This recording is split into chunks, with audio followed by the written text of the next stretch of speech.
हम अभी तक जितने लोगों के विचारों को सुने उसमें संविधान की समस्याओं की जड़ पर किसी की उंगली अभी तक नहीं गई। हम संविधान की समस्या की जड़ को थोड़ा सा कुरेदेंगे, क्योंकि समस्या संविधान में नहीं है। संविधान जहां से निकल के आया है, समस्या वहां पे। सबसे पहले यह देखिए कि संविधान बना किन परिस्थितियों में। द्वितीय विश्व युद्ध हो चुका था, ब्रिटेन पूरी तरह तबाह हो चुका था।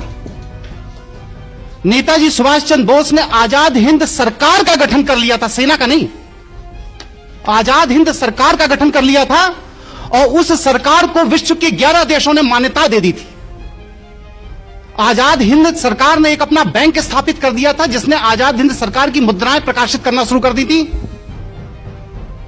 40,000 लोगों को उन्होंने अपनी आजाद हिंद फौज में भर्ती कर लिया था, और मोइरांग से इंफाल तक उन्होंने अपना कब्जा कर लिया था। यह परिस्थिति थी हमारे देश में।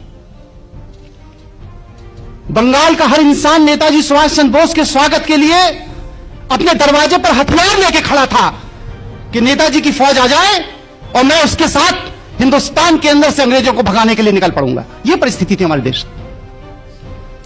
हमारे देश के अंदर फरवरी 1946 में नौसेना ने विद्रोह कर दिया था। अंग्रेज परस्ती से इंकार कर दिया था नौसेना ने। अप्रैल 1946 में ब्रिटिश इंडिया की पुलिस ने हड़ताल कर दी थी। जुलाई में डाक विभाग ने हड़ताल कर दी। जिस डाक विभाग के बड़े बड़े चर्चा अभी करके गए हैं, उस डाक विभाग ने अंग्रेजी की दासिता से इंकार कर दिया था। उसने कहा था मैं नहीं मानता ब्रिटिश गवर्नमेंट की सरकार को। रेल ने अगस्त 1946 में हड़ताल का नोटिस दे दिया था ब्रिटिश गवर्नमेंट को। 1964 में जब एटली, जो उस समय ब्रिटेन के प्रधानमंत्री थे, वो जब भारत आए और बंगाल के गवर्नर के राज्यपाल भवन में रुके, तो उन्होंने कहा कि हिंदुस्तान को आजाद करना हमारी मजबूरी थी। इसके साथ बहुत लोग मेरे इस विचार से असहमत होंगे, लेकिन मैं फिर भी इस बात को कहता हूं कि भारत की आजादी का श्रेय किसी भी भारतीय नेता को नहीं जाता। भारत की आजादी का श्रेय एडोल्फ हिटलर को जाता है। अगर एडोल्फ हिटलर ने द्वितीय विश्व युद्ध में ब्रिटेन की अर्थव्यवस्था को ध्वस्त न कर दिया होता, तो आज भी ब्रिटेन की सरकार हमारे ऊपर शासन कर रही होती। एडोल्फ हिटलर ने अगर जापान को निर्देशित करके नेताजी सुभाष चंद्र बोस को आजाद हिंद सरकार बनाने के लिए बाध्य न कर दिया होता, तो आज भी भारत के ऊपर ब्रिटिश का शासन होता। ये विश्व स्तरीय परिस्थितियां थी, जिन परिस्थितियों में हमारा संविधान निकल के आया। कैबिनेट मिशन भेजा गया, उसने यहां पर आकर विभिन्न नेताओं से चर्चा की, बातचीत की, और जाकर रिपोर्ट सबमिट की उसने बाकायदे कि भारत के अंदर एक नेहरू ही एक ऐसा नेता है जो कमजोर व्यक्तित्व का है और उसको किसी भी महिला के माध्यम से पटाया जा सकता है। रिपोर्ट सबमिट की, ब्लैक एंड व्हाइट में, वहां के पार्लियामेंट्री डिबेट में। और बस इन नेहरू को पटाने के लिए माउंटबेटन को इस्तेमाल किया गया। उस समय वो वर्मा में लड़ाई कर रहे थे, उसकी अध्यक्षता कर रहे थे, उनको वहां से विड्रॉ किया गया, और बेबिल को यहां पर, जो कि इस समय यहां का वाइसराय था, उसको विड्रॉ करके माउंटबेटन को, एडविना और उनकी बेटी पामिला, इन तीनों को भारत में तैनात किया गया। और एडविना को प्रोजेक्ट दिया गया कि 2 साल के अंदर बस हिंदुस्तान की तबाही का 2 साल के लिए तुम्हें मौका दिया जाता। हम लोग बड़े गर्व से कहते हैं कि भारत का संविधान अंबेडकर जी ने बनाया। गलत है सूचना। भारत के संविधान निर्माण के लिए 6 कमेटियों का गठन किया गया था, और भारत का संविधान जो निर्मित होकर के आया, जो बाहर निकल के आया, वो भीमराव अंबेडकर की देन नहीं थी, जवाहरलाल नेहरू की देन थी।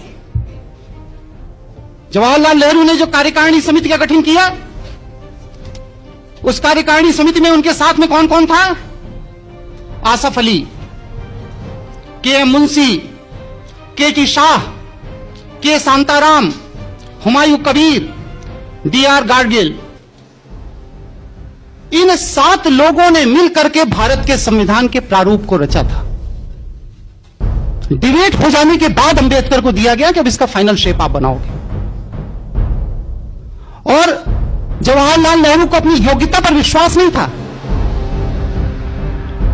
वो इस संविधान का प्रारूप एक ब्रिटिश विद्वान सर इवोर जेनिंग के माध्यम से तैयार कराना चाहते थे, लेकिन गांधी के विरोध पर उन्होंने इस संविधान को अपनी इस कमेटी के माध्यम से गठित किया और मिस्टर B.N. राव ने 27 अक्टूबर 1947 को भारत के संविधान का प्रारंभिक प्रारूप रखा, जिसके अंदर 443 अनुच्छेद थे और 13 अनुसूचियां थी। बात को इसी पर डिबेट हुई। हमारे यहां से कहा गया है साहब भारत के संविधान में विश्व के बड़े बड़े देशों से बड़ी बड़ी चीजें ले ली गई। हमने सूचीबद्ध किया। संवैधानिक आपका पार्लियामेंट्री सिस्टम जो है वो ब्रिटेन से लिया गया, जिसके हम गुलाम थे। मौलिक अधिकार, संविधान की सर्वोच्चता, संघवाद में उपराष्ट्रपति, वित्तीय आपदा, ये सब हमने अमेरिका के संविधान से लिया। अमेरिका का संविधान क्या है? ब्रिटिशर्स जिन्होंने जाकर के वहां से इनको फ्रांसीसी स्पेनिश को भगा दिया था और यूरोपियों ने जाकर के वहां कब्जा कर लिया था। ये ब्रिटेन का ही तो उपनिवेश था अमेरिका। ब्रिटिश मानसिकता के लोगों ने ही तो स्पेनिश को अमेरिका से भगा करके वहां पर कब्जा कर लिया। अमेरिका का वास्तविक मूल निवासी जो रेड इंडियन था वो आज अमेरिका में नहीं है। तीसरा कनाडा, ब्रिटिश उपनिवेश। चौथा आयरलैंड, ब्रिटिश उपनिवेश। ऑस्ट्रेलिया, ब्रिटिश उपनिवेश। पश्चिम जर्मन, ब्रिटिश उपनिवेश।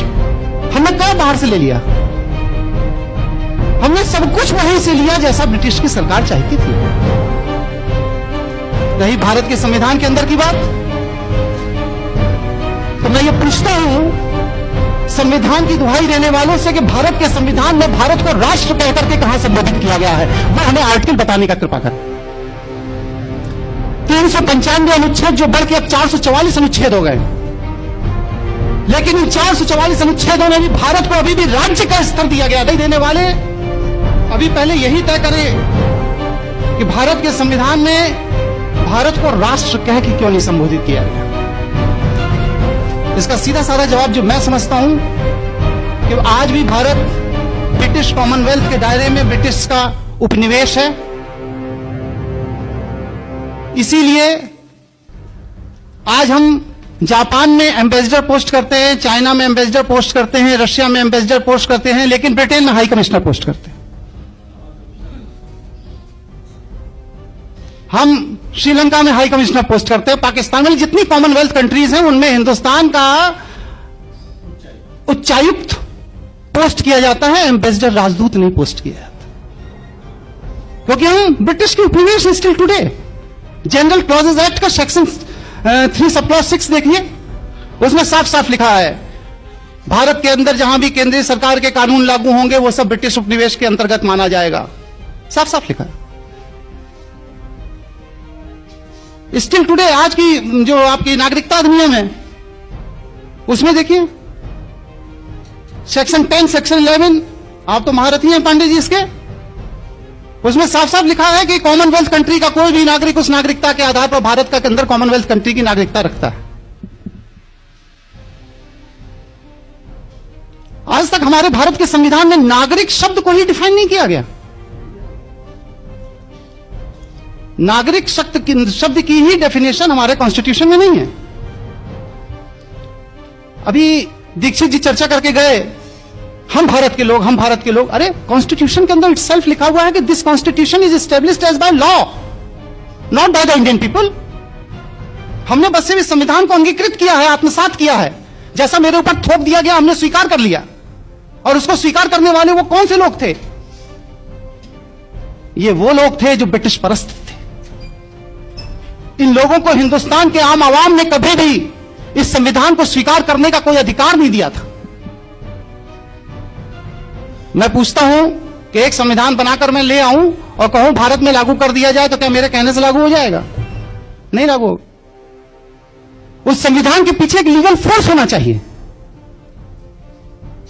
विधि की शक्ति होना चाहिए उस संविधान के पीछे, तब वह संविधान हमारे देश में लागू होगा।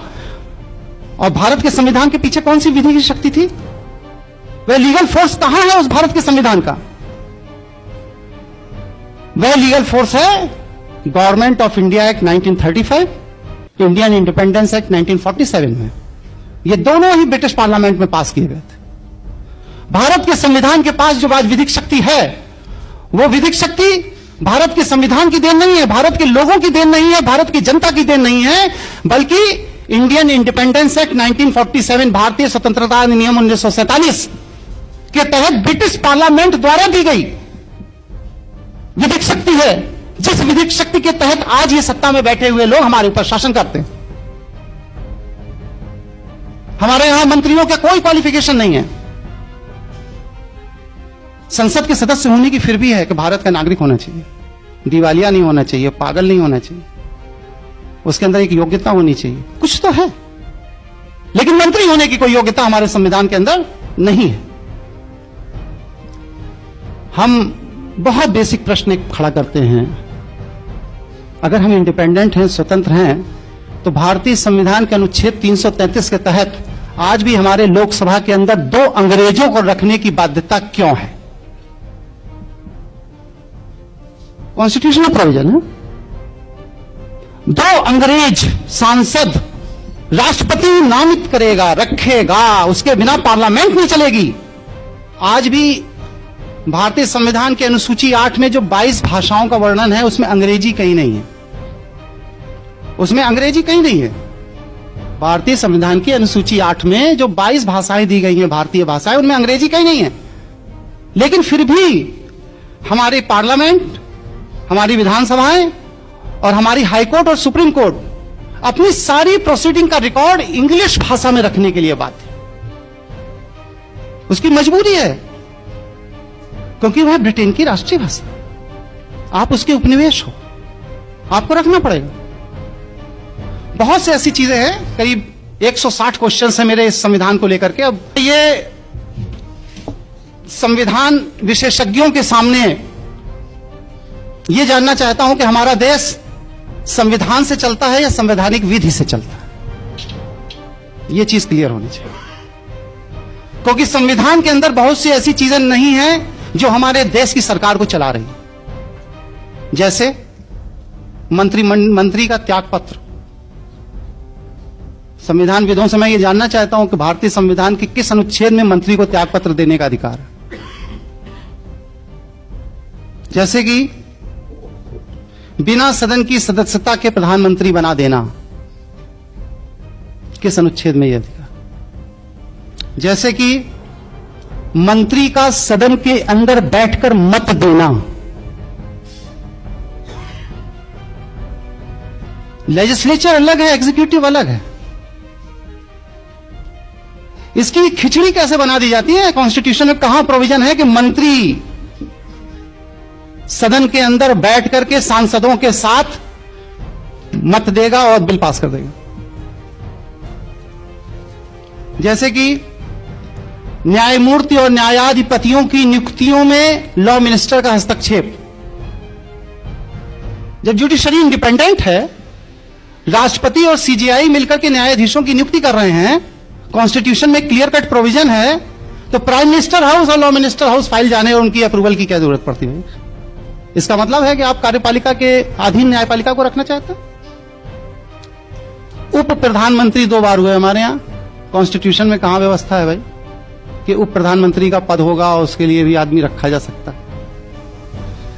राजनीतिक दलों के गठन की व्यवस्था हमारे संविधान में कहां है? जो कांग्रेस बन गई, बीजेपी बन गई, बसपा बन गई, सपा बन गई, ये बन गई, वो बन गई, किस आर्टिकल के तहत? हमारे कॉन्स्टिट्यूशन के निर्माताओं ने, निर्माण करने वालों ने तो राजनीतिक दलों के गठन की कभी कोई बात ही नहीं सोची थी। और उससे बड़ी बात क्या, नेता विरोधी दल संविधान में कहां है भाई? नेता विरोधी दल। अल्पमत पे सरकार को गिरा देना, कॉन्स्टिट्यूशन में कहां प्रोविजन है कि अल्पमत बहुमत वाली सरकार बनाएगा और उसके लिए इलेक्शंस होंगे और फिर इसके बाद अलग अल्पमत हो जाता है तो एक वोट के अभाव में टिकट सरकार गिरा दी जाएगी? कॉन्स्टिट्यूशन में कहां प्रोविजन है इस? जैसे कि शून्यकालीन सत्र को चलाना, शून्यकालीन सत्र का प्रोविजन हमारे कॉन्स्टिट्यूशन में कहा, मुझे तो नहीं मिला। जैसे कि संसदों के वेतन और भत्ते का निर्धारण स्वयं सांसद करेंगे, ये कहां है हमारे कॉन्स्टिट्यूशन? 1885 के गदर के बाद W.H. व्यूम ने एक 1600 पन्ने की एक थीसिस सबमिट की थी, जिसमें उन्होंने ये बात कही थी कि भारत के अंदर दोबारा क्रांति ना हो, इसके लिए मैं कुछ फार्मूले दे रहा हूं। पहला फार्मूला तो यह है कि सारे ब्रिटिश मानसिकता के लोगों को एक मंच पे लाके खड़ा कर लिया जाए, और वह मंच राजनीतिक मंच हो, और उसी राजनीतिक मंच के तहत ब्रिटिश मानसिकता के लोगों को एक मंच पे लाने के लिए जिस पार्टी का गठन किया गया उसे भारतीय राष्ट्रीय कांग्रेस पार्टी कहा जाता है, जो आज कांग्रेस है। दूसरी बात, भारतीयों को बांटने के लिए धर्म, भाषा, क्षेत्र, जमींदार और किसान, पूंजीपति और श्रमिक, अमीर और गरीब, शिक्षित और अशिक्षित, हरिजन और सवर्ण के नाम पर समाज को बांट दो, इतने टुकड़े कर दो इसके कि ये कभी यूनाइट ना हो पाए, और जब ये यूनाइट नहीं होंगे तो क्रांति नहीं होगी, हमारा शासन चलता रहे। आज हमारी सरकार उसी पैटर्न पे चल रही है, उसी तरीके से चल रही है। और जहां तक भारतीय नागरिकता अधिनियम में अभी लेटेस्ट अमेंडमेंट आ गया है, for your kind information mister Pandey ji, कि 26 जनवरी 1950 से लेकर के